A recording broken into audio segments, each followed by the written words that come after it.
Welcome to Awake. Today, I have the privilege of having Kerri Ann Sanders, known as Quirky Cosmo. What an awesome name, by the way. Thank you. Thank you very much. It's wonderful to have you, Kerri Ann. And today, I want to delve into the incredible, quirky magnificence of the cosmos. Cosmo. Now, you're Quirky Cosmo, not Cosmos, right? One cosmos. Yes, just one Cosmo. That's right. Wow, what a great thing to be able to have an ability to connect not only with awareness as the thing that we're all a part of and exist in, but also the cosmo, and be able to participate in whole new ways, especially with a lot of the new information and technology and ways we can participate that you bring forth. So thanks for being here today. Thank you for having me. I appreciate you reaching out and offering me this space and this opportunity to just speak and be present, and for whoever wants to listen and feels drawn. So thank you so much. Yeah, well, good. Well, if our conversation goes anywhere close to where it's gone before, everyone's mind's going to be blown off their head. So it's going to be really fun. Let's do it. Let's jump into it. Yes. So you are called a genetic alchemist, aka intuitive healer. So tell me, what is a genetic alchemist? Because that sounds really cool. So for me, it could be many things for many people, but for me, the genetics are your inner genetics, so your DNA. And I work with multiple modalities. I'm a synthesizer. So I've tapped into multiple different modalities, whether it's movement or breath work, whether it's tantra or the yoga path, or I work with human design, which is more masculine. I work with gene keys, which is more feminine. I work with astrology, esoteric astrology. So I work and I've dived into the Cathara teachings with the Guardian Alliance, and I've just taken all of these teachings and hermetics and esoterics, and I've taken all of this knowledge that I've gained, and I've dived into these pools of wealth of knowledge from our mystics and our teachers and our gurus of the past, and or even in the present moment. And I've just taken they're all stories, they're all teachings. Stories teach us. They're all experiences teach us. Their messages, their transmissions pulled in from the quantum field and the higher echelons of awareness. And I really bridge all of this information together and compile it and embody it in that avatar Buddhic state, the higher mind. And I digest it into how it relates in a practical, applicable way. And I help people to unplug from these belief systems, whether they're spiritual, religious, cultural, social, cosmic, universal. I help them unplug from the victim, fear-based frequencies, the shadow frequencies that really hold in our DNA. Our DNA is what our energy is, and how we project our perceived reality. And so as a genetic alchemist, what I do is I work with all of these modalities and the awareness of these modalities, and I weave them together for individuals through one-on-one sessions and group settings. And I bridge the awareness of what it is that they're processing and these cycles that they're repeating, and help them come into a more centered and like it's centered and sorry, I just lost my train of thought. They come into a more centered state of presence within what they're doing and what they're undoing, truly.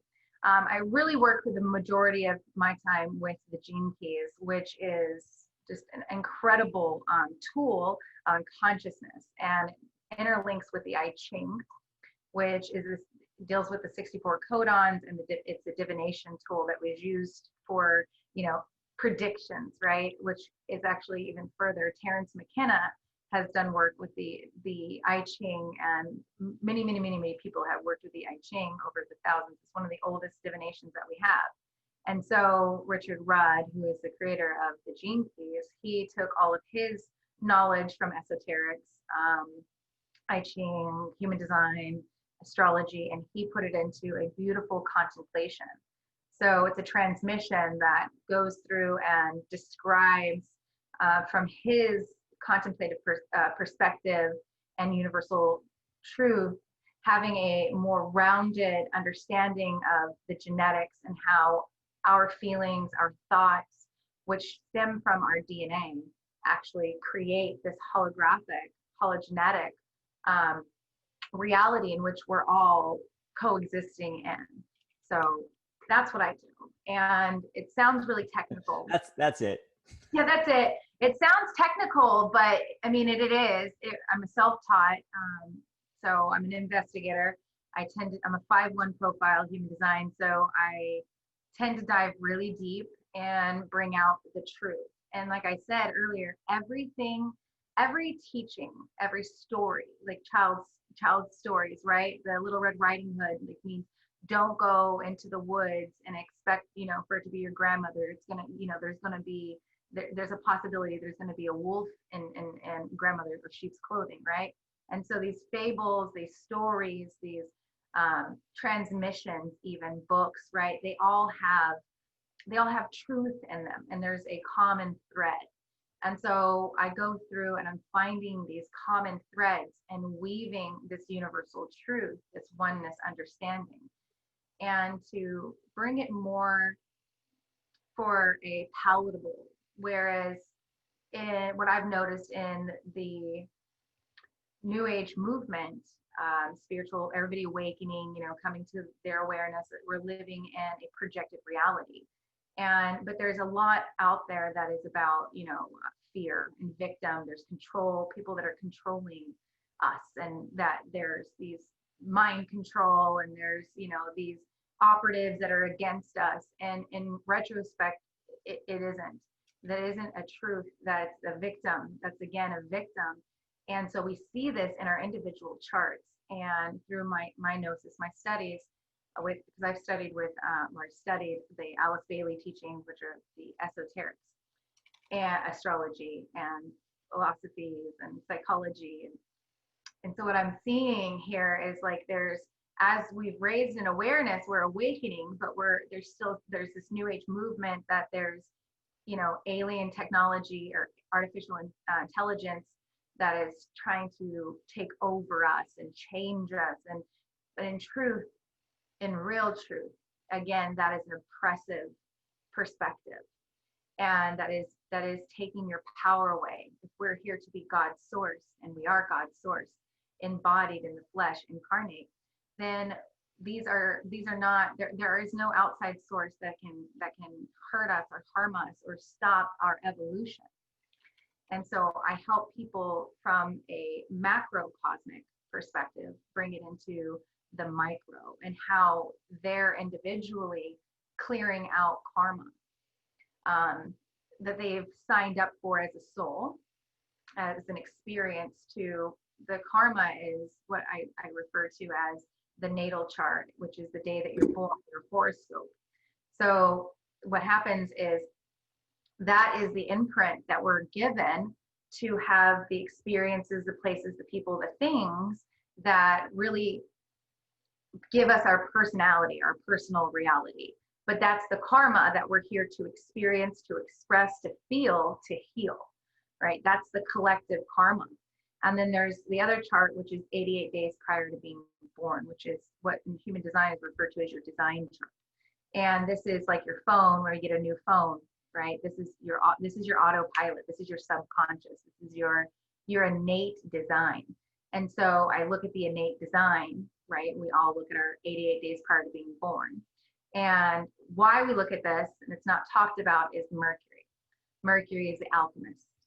So Mercury is your adrenal system. It is your mind, your higher mind, and your lower mind. It is your masculine and the feminine. Mercury energy in which it weaves. It is the weaver of all of the energy in the body. And so 88 days prior to being born, you're being weaved. You're actually being weaved 3 times. So Mercury does an 88, almost 89-day cycle around the sun. And while you're in your mother's womb, you have 3 trimesters. Each one are marked by the transit, a loop around Mercury going around the sun. And on the second loop is whenever we're getting stamped or energetically imprinted with our subconscious, our hard drive. So like your phone, you need a new phone, right? The new phone doesn't have any programs or apps on it. It just has what the phone comes in the basic, right? You don't have any contacts on there. You haven't transferred anything over. Okay, so this is your basic model, but you can still go on the internet. You can still use the apps that it comes with, right? And then your karma is the day that you're born, your natal chart. And this is like your apps being installed into your autopilot. And so this is the experiences or what you wanted to feel in order to exist in this reality, to help clear and either gain soul knowledge, experience, wisdom, and all that. And so I bridge these two together. I pull these out, and I utilize the gene keys and my knowledge in esoterics, astrology, which is different than exo or mundane or personality astrology, which is what you see the majority of people working with. If you're looking on the internet or watching YouTube videos, these are people that are mainly talking about like your personality and how things could be experiencing with this guy or this girl or your finances. This is the lower man, the lower 3 chakras experience. Now, once a person has become awakened, they start shifting. This is what we usually refer to as your Saturn return at 30 years old. You start shifting out of the mundane man, and you start elevating your consciousness, your expression, your reason for being, other than just as the presence of the personality, but as your soul's destiny, right? And so we evolve, we start to ascend in consciousness, and we move into the higher frequencies of us, of our being and our presence. And just like out of our higher chakras, okay, out of the 4th, the 5th, and the 6th, and the 7th chakra, right? Those are the higher chakras.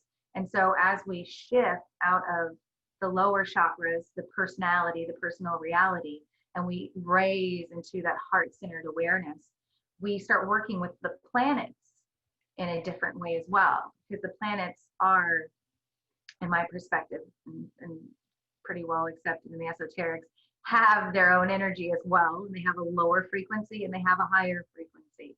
And so this is called esoterics, when we move into the higher frequencies of the planet's energy. And they have different rulers. Planets have, higher, but they have their other planets that rule them. And it's like an oversoul for the planet, essentially. And so I weave all of this together for people to help them better understand this path. And it's going from the path of mundane man to the disciple, to the initiate, and finally to the ascended being, the ascended master. And this is us really truly moving into our ascendant sign, which is really crucial. And how these energies play out, it differs, and it's based off the rays, and which is, the first, second, third, all the first, second, third, fourth, fifth, sixth, seventh rays, right? These are the rays of light, the rainbow body, the ray body, and these rays that we receive, and each planet has a ray. And so it's a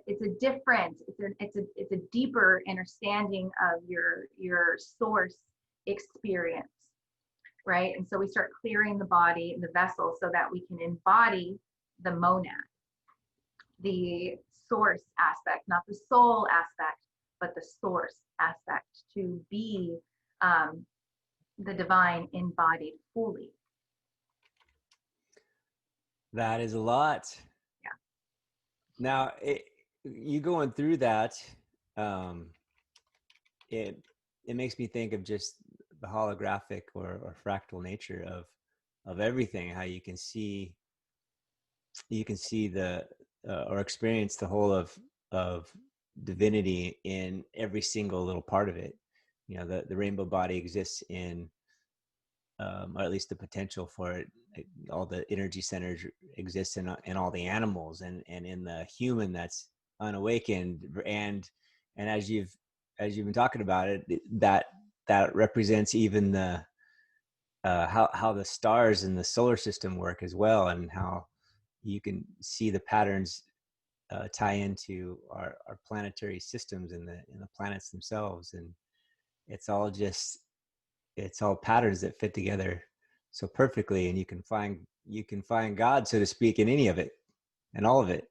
All of it, and all of it, because God is in all of it. We are in all of it. You know, I'm very much a teacher of the macro into the micro, and so a lot of the times I'm bringing the way that I speak. It is to simplify, to also unify the above and the below. And that's where, again, the genetic alchemist comes in. It's a lot of the time, and what I've noticed since, on my awakening 3 years ago, is that a lot of the community, the awakened community, still has this wanting to externalize and say, well, these energies, these alien beings, these higher dimensional beings, that they're not us. And these stars are so far away, these star systems are out there. But we need to realize, and we need to come into understanding that they're only an external projection of our internal worlds. The DNA, the silicate matrix, the diamond sun DNA, the junk DNA, the 98% junk DNA, right? So that junk, yeah. Yeah, so-called junk DNA. That is actually the stars that we see. Those are the star systems. Those are the worlds within us. They're usually referred to as Shambhala. And there's 144,000 cities of light. And what we see projected externally in the planets are the energy centers of the Earth herself. That is her solar system. That's why we have 9 planets and we have 9 centers. They say that, oh, well, you only have 7 centers. We only had 7 because the awareness was only of the 7. And as we came into expanded consciousness, we started to see, or to find, right? We found Pluto, we found Neptune, we then found Uranus, right? Or, Neptune, Uranus, and then Pluto. So as consciousness expanded, we started to come into awareness of the other 3, which are the God centers, truly. So these outer planets, so our 7 centers turned into the 9. And that's when we became more, that was the occult, that was the hidden, the esoteric. And so these 9 centers, right? And so we had the 7, and we functioned in the 7 from the lower frequencies until, as a collective. And then as we expanded, we came into the opening of the higher frequencies. So our 7th chakra is the crown, our 8th chakra is the thymus, and our 9th chakra is the hypothalamus in the back of the head. So these are the higher frequencies, those higher energy centers. So it's just, it's like really, really seeing like the planet, and that the planets are our planet, the star, the Earth, her energy centers are the planets. And then that the stars that we're seeing are the worlds and the realms within us. We are the universe. We're told that constantly, but little people are believing that because we're so programmed to believe that what we see is what we believe. But our sight is only a projection of our internal being, our internal universe, our cosmos. Mm-hmm. So what is it to be awake then? Is it just to realize that you're all of it? Or what is it? What would you say that being awake is? Being awake is, anybody can be woke. Anybody can be awoken or awakened. It is, to be awake for me, is to be aware that there's more to this world, and that there's more than what the eye can see, what I can see.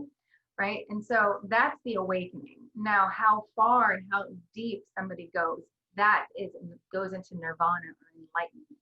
That's different. So to be awake is just to be aware that we're living in a projected holographic reality, that what you're feeling within, you project outwardly. I see out. And so to be awake is just to be aware that there's more.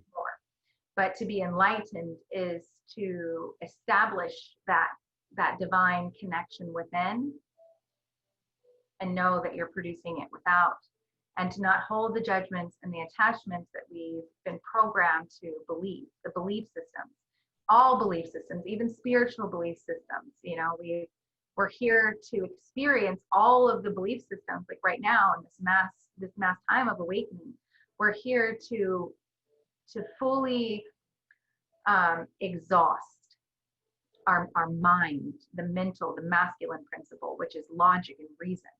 And even in spirituality, the idea of spiritual practice was to find that path, their path to nirvana, their path to enlightenment. And that looked like a lot of different ways for millions and billions of people, and eons and hundreds and thousands, just thousands and thousands of years for humanity to evolve, because we had to evolve through consciousness expansion, which is a genetic thing. It's passed on through the inner genetics. It's energetic, it's inner genetics. So in your genetics. So we had to crossbreed and to expand and to get the bloodline so mixed that, you know, consciousness could just continue to expand and be aware. But at the same time, in that bloodline, there is, you know, all of the genetic miasms or imprints of dogmas and old spiritual practices that worked for, you know, Joe and Jane in their time, in their era, you know, but doesn't transfer over to this time in this era, because there's more awareness now. So there's less rigidity that's necessary, right? So is some of our work ridding our own old programming and our old genetic imprints? Absolutely. Absolutely. It's about that. How do you, is that what all the modalities that you use, is that the main aim of it? Freeing ourselves from just our own spinning programs that are obsolescent? Yeah, this obsoleteness. Yeah.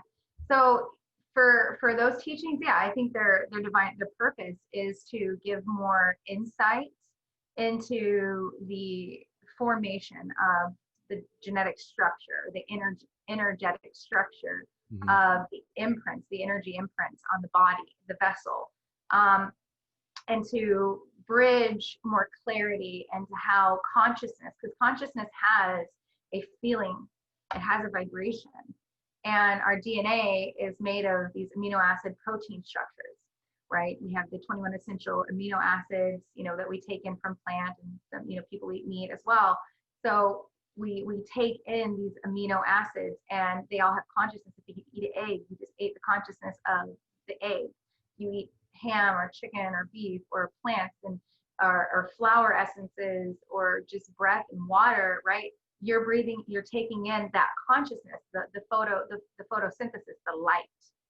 You're taking in that light, and so you're taking in that consciousness, because everything is light, everything is consciousness, everything. And so as we take in these lights, these light codes, these consciousness codes, we establish a new genetic or energetic combination within our amino acid structures.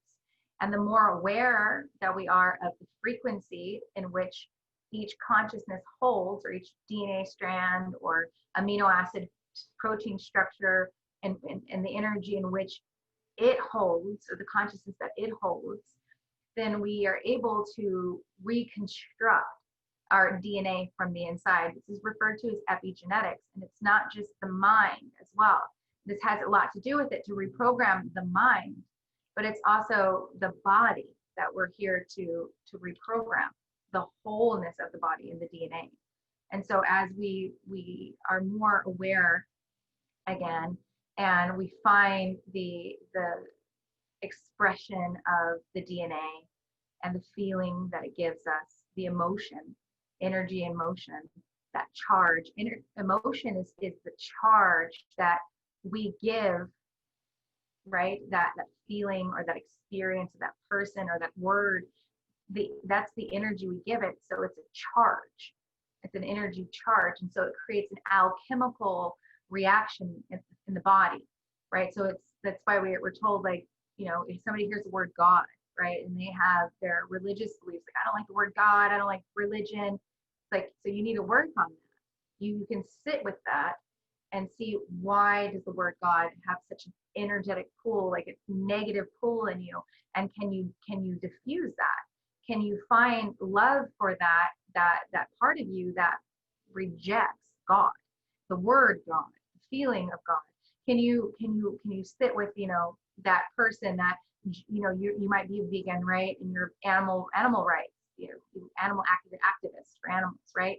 Can you be okay and not judge that person, right? Can you not judge the person for eating an egg or eating a steak? You know, you have to get up and start screaming at them for what they're doing. Where is it within you that you're giving that emotion, that energy charge, and you're creating, like, whenever we have a negative energy charge, we're creating negative in our body, negative energy in the body. And so we're actually putting stress, right, and disease into our own body. So it's like, can you look at that person and love them, because they're just a reflection of something that triggered, right? It's triggering in you, that you need to sit with and say, where am I rejecting myself? Where am I judging myself? And people are like, well, they're killing animals. Where in yourself do you feel that you are harming yourself? Okay, or that where can you forgive your ancestors for harming animals, or in your past life for harming humans? Where is it that you need to surrender and find more compassion and forgiveness? So people, I've heard it called catalyst as well. All these situations that are inherently neutral are people that are, you know, expressions of God walking around, and there's emotional reactions coming from us every time that happens. Each one of those situations and each one of those people can be our teacher and the gift, right? Because you're saying that they're revealing basically our work that we can do, which is acceptance and forgiveness, if we're on that path anyway. Is that what you're saying? We all are. It's like there's core fractals, right? And so, like, we know this is 144,000 fractals, core fractals. So there's the 13 core fractals. And these core fractals are what we call the monad, our monad, what we're these ultimate expressions of God's source. And then we just fractalize down through the oversoul, the soul, karma, the karmic relations, or soul relations and partners. And so it just fractalizes out. And as we awaken, the core fractals awaken, and we move through the karmic relations, we move into the soul relations, and then we move into the oversoul, or then the monad, right? That monad relationship. Then we actually open up a wider field of awareness, and that ripples out downward, or it trickles downward into everybody else that's experienced it still in the karma or not awakened. And that's really what we see on the large scale. That's where people, you know, want to assume that there's, you know, targets on their back, and they've been victimized in some way, or there's some mass, you know, propaganda up against people. And it's not. It is an ascension of DNA. And in order to ascend, we must release what does not serve anymore. And as the DNA in everybody, because we're all a fractal of one, and as they act out the shadow frequencies, more people awaken into their higher echelons, the higher awareness and ability to tap into these higher fields of consciousness, the multiverse within them. Okay, it's nothing outside of us. So as this ripple effect happens, what we see on our stage is the release. We see the purge, and we see the anger, we see the frustration, we see the guilt, we see all of what is not us anymore. Well, we have moved through, like history, his story, the history, the patriarchal, which is the masculine shadow, the shadow masculine that we have released and let go. We've moved through it. And so as we've descended, okay, we descended consciousness into this the lowest form, the first dimension, second dimension, and third dimension. We've descended consciousness into this lowest form.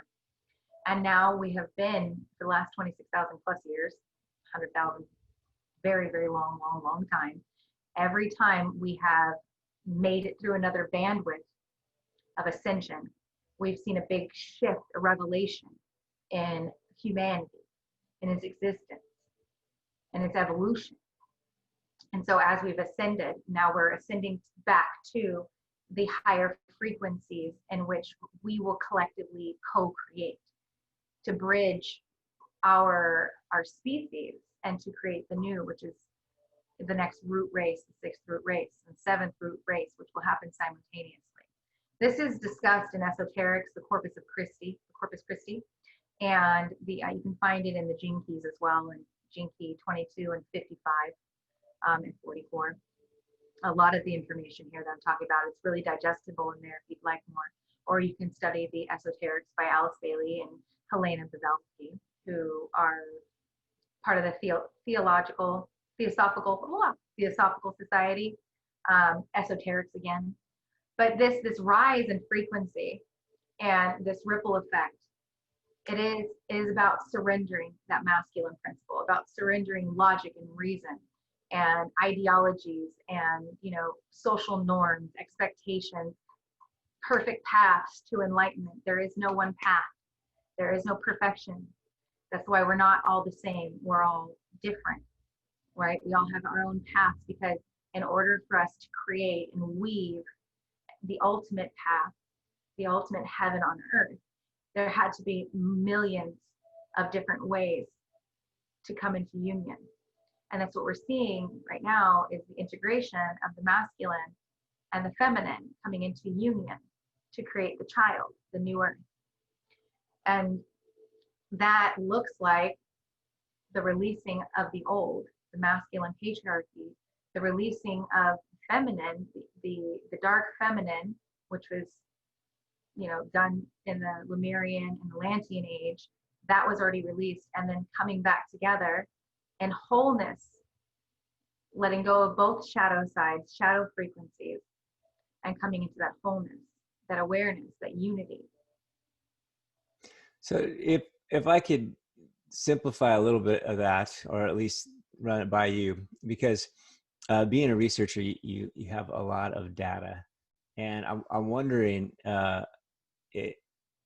is it upgrading your DNA just when we authentically accept and forgive?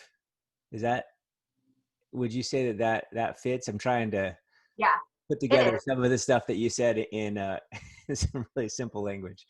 Would that fit? Yeah, no, it fits. I mean, it's the path of surrender. So there's the two paths: the path, the yoga, or the tantra, which is that's just one way to explain it. So the path of yoga is that masculine approach, the structure, the movements, the asanas, the devotion, the meditation, the stillness. And then there's the tantric path, which is the path of surrender, which is movement, flow, allowing. So yes. Okay. Now, the other thing that seems to be similar to what you're saying is how Richard Rudd put it together in The Shadow and the Gift and the City, and how that exists in all the gene keys. Like there's like a portal to divinity in every single gene key, and which also represents what you were saying earlier, which is it's in everything and everyone, like divinity, infinite creator everywhere I look, and being able to see that. And if that's true, then everything, every single shadow or every single enemy or every single bit of suffering that I have is also a portal into either our gift, but also to God itself. Can you describe that or briefly, just whatever, however you can, that process of shadow to gift to city and how that is everywhere? Yeah, I mean, the shadow is really the juice. It's the experience. The shadow is the experience of the not self, of not God.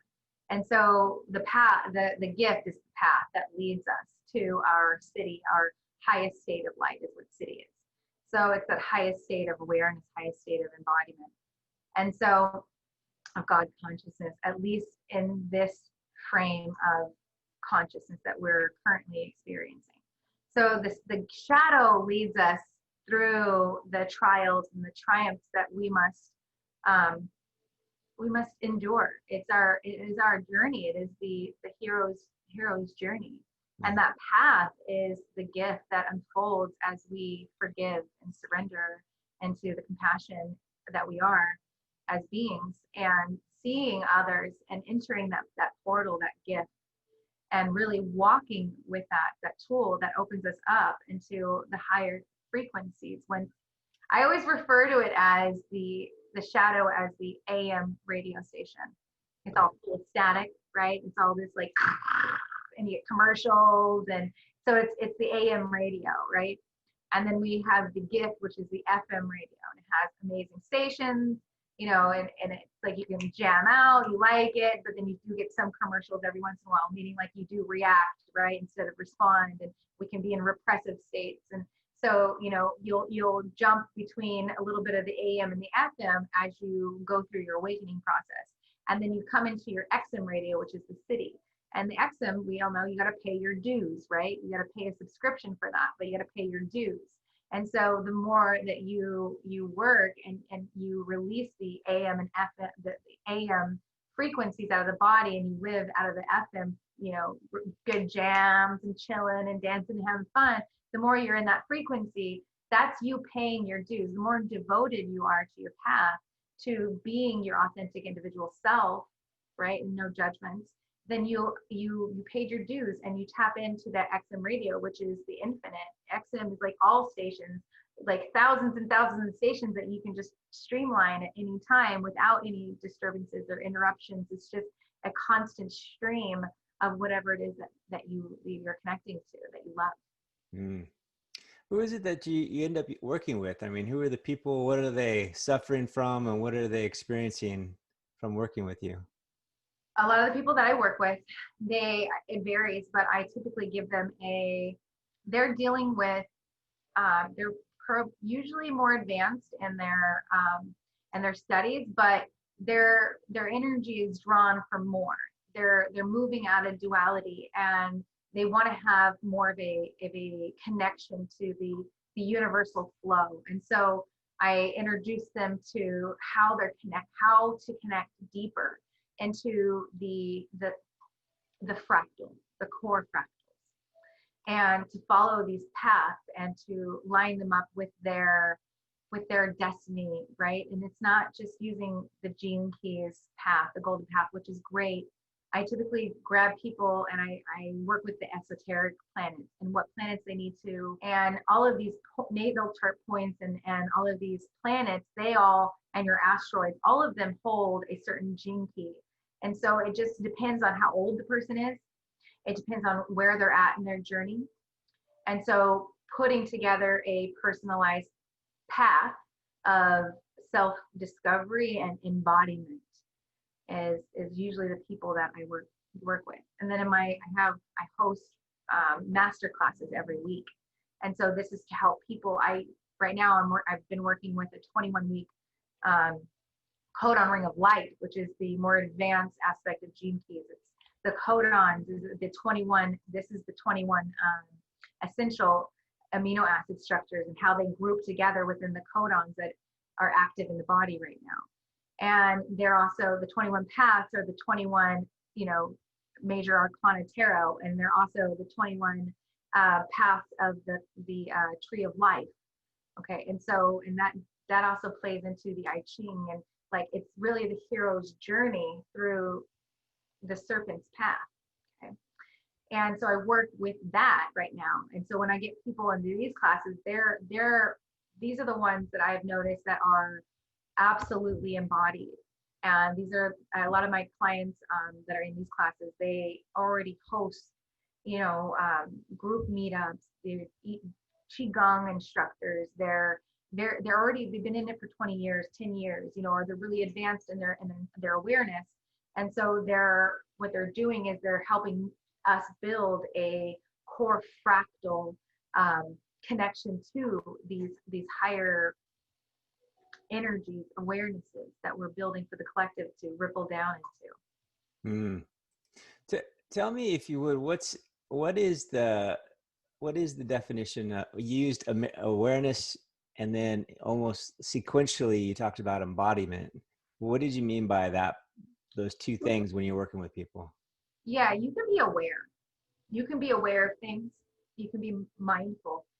But the embodiment is whenever it becomes you. There is no separation.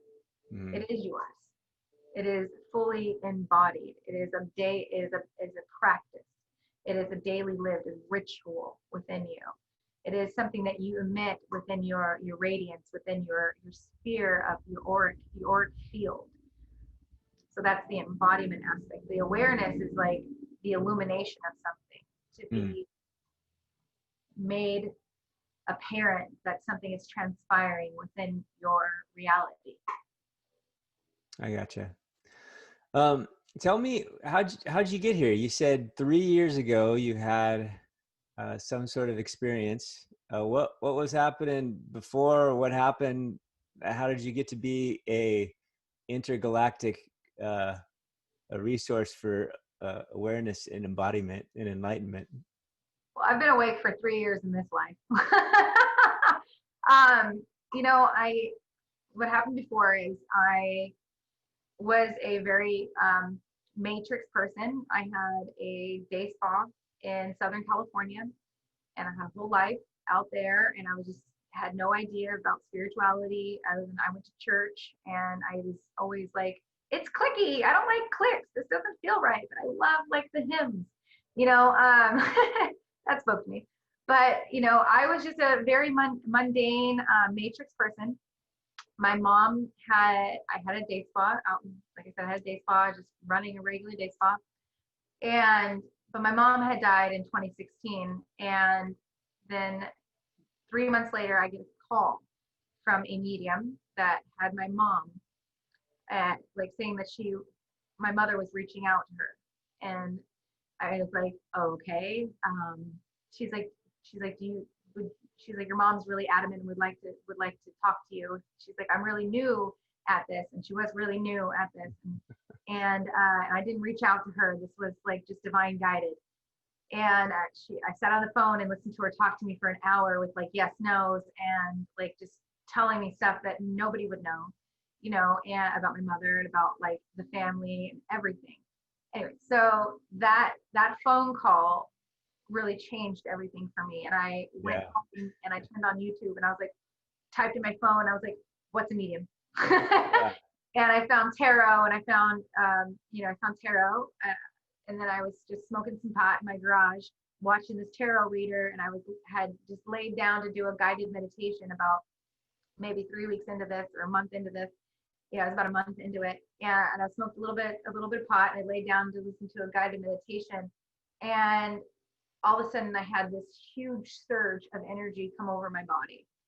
And that was my Kundalini Awakening, basically. And I started just getting all kinds of like downloads, and I went and got an oracle deck, and I could channel, like I can see what other people, they were telling me a story, and I could see what they were wearing in the story while they were telling me, and like I can see people's possibilities and futures. And so I'd have people at my salon crowded around me, like asking me questions, and I'd be like, da, da, da, da. And they're like, oh my God, they'd call me like 2 days later, you have no idea what really played out. And so I opened up like this field within me, and I started digesting, like I can just watch things and just take in information rapidly. And I came into connection with the gene keys, and I just started with the 7 sacred seals, and actually didn't even have the big book yet. And then I bought the gene keys dictionary, basically, and I started working that way. And then I had printed out my profile, and then I was like, okay. And I was watching astrology, and I was realizing, I was like, wait, these connect. And I was like, there's something that connects here. And so I was like, oh, this and this and this. And then so I just started like, you know, taking in everything from everywhere. My mom, and then a few months later, and after the phone call in June, I lost my company within May 1st, actually. No, June 1st. Yeah, June 1st. You lost what? I lost my day spa. Everything was gone within 72 hours. So we liquidated, and we moved across country to Sarasota. And I took an entire year of just being in my own space and growing and developing. And then I took it to the next level, and I started coaching people. And then here you are. Ta-da! Yeah. That's It's incredible. pretty epic. There's a whole lot in between, but yeah, that's the short run of it. So tell me what you believe is healing, because you've had experiences where people get healed from physical, emotional disease and ailments, and it seemed like it was just kind of happening through you. But tell me what's happening when that happens, and what is it to be healed? How does that work? So for me, the experience happened. The experience is how they happen. Is the person that I come into contact with, or via phone, or just holding space. I'm an empath. I'm not. We're all empathic, but very empathic. And so I can take, to be empathic means to take on the emotional, physical, mental attributes that the other person is feeling, and you take them on as your own, as if they are you and you are them. And so I myself, knowing that deep within me, having this knowing that I am whole, I am healed, and I am light. It was just very natural for me. And I use light language. I don't like to call it light language, but everybody calls it light language, so we'll call it light language. And so I used the light language that just came out naturally, which was one of the things that happened with my awakening. I utilized my voice and my heart. And so as I helped heal them, acted as a conduit for my body to be their body and their body to be my body, and to use my voice, my frequency, and my heart to know the pureness, the wholeness that they are. There is no disease, there is no suffering. And within, these settings, whether it was a hug or whether it was, a phone call and utilizing the light language, it opened up and activated within these beings, whether it was a miraculous healing, whether it was genetic activation, cellular activation, sound. Everything is sound, then it's light, and then it is vibration, and then it is physical manifestation. So everything is a sound. And so as we speak our truth and we live from our heart and we vibrate that outward, it heals those that are in that space to be healed. And I was guided in my second year, first and a half year of awakening, to start healing people. I was actually told by one of my, I call her an elder, that I needed to heal 200 people before I'd have, or people or animals, before I'd have the ability to bring people, like resurrect people, like really take out full cancerous disease themselves. And after I'd done that, I had an experience after I'd already completed the 200. I had an experience where I touched a man on his shoulder, and he just, within like 5 minutes, got up and started walking, something he hadn't done. His whole family was like in tears. And I didn't intend on it. I told him, I was like, you have the best seat in the house. And we laughed. But because it was our contract and our time, it happens. And then I've worked with people that, have elephantitis, and, just holding that space and seeing her leg, as in a healed leg, as in a whole, as in what we call normal leg, or my leg, see, as the leg that I have, it within a month, it was gone. It was healed. And so, yeah, that's just some of the experiences. There's been skin disease. There's been, all kinds of stuff, mental, emotional. People, when they get my presence, they typically start crying. They don't know why. You know, I do activations or I do ceremonies. Women will go into convulsions. I do women's circles right now.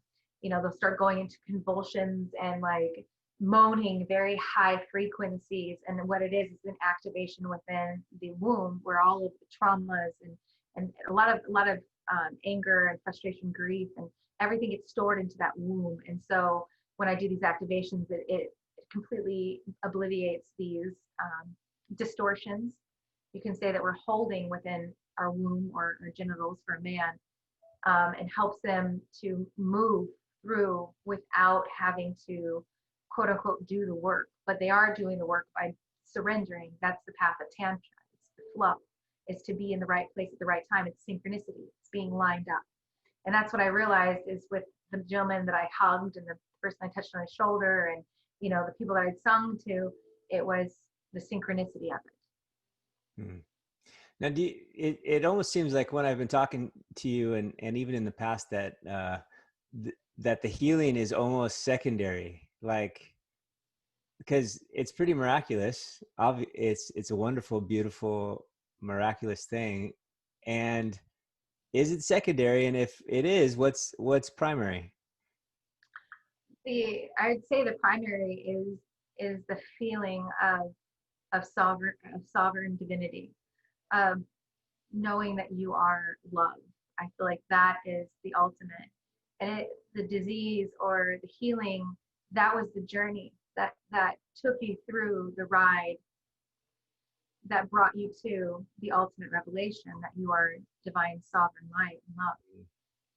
So it's just part of the experience, another tool, another teacher that's still pointing to the same thing. Absolutely. You said it perfect.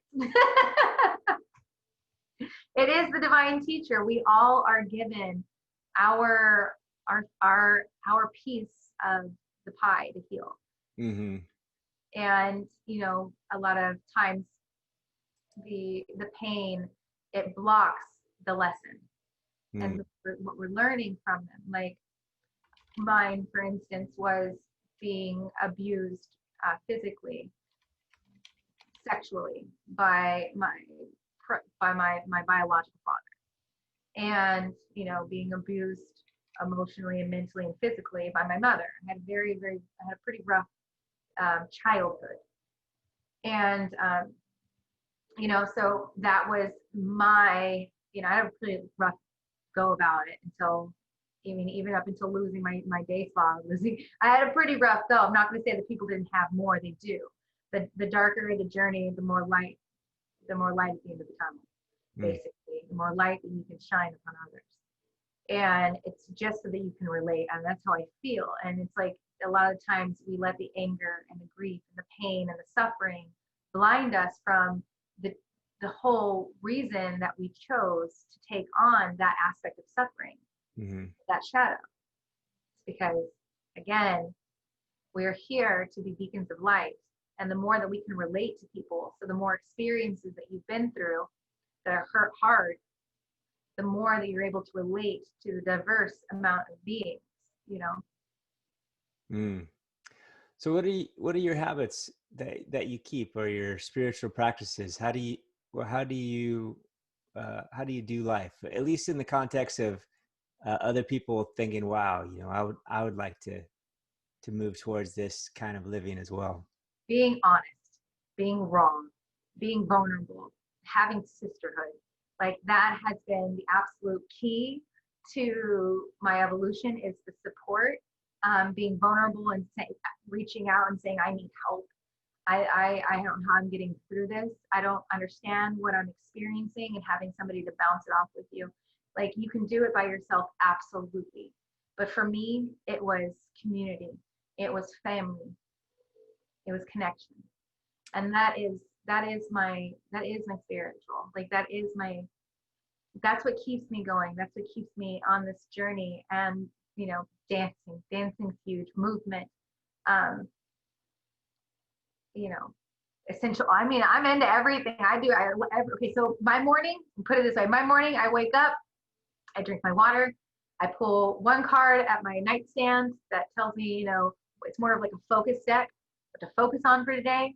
I come into my office and I turn on all of, like, I got oils going, I got water going, I'll get fire, all of the elements. I bring all of the elements into my day, and I start my day with all the elements.